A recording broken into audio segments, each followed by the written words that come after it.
E lam që në videon e ardhshme të shikojmë se si duhet të veprojmë që të largojmë këtë bllokim. Duhet të shikojmë gjërat me zemër, duhet të përsjellim energji pozitive, duhet të tërheqim këto energji pozitive që të na vinë, mos na zotrojnë energjitë negative.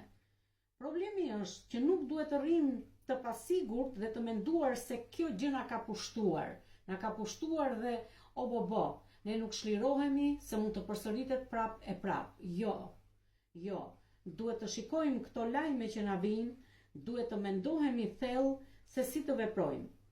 Jemi të Zotët që t'i marrim forcat në dorë dhe këto pengesa do ta marrin drejtimin me ndihmën e universit, me lutjet që bëjmë, me atë zemërgjerësinë tonë, me energjinë që tërheqim, që kjo gjë nuk mundet që neve të na mposhti.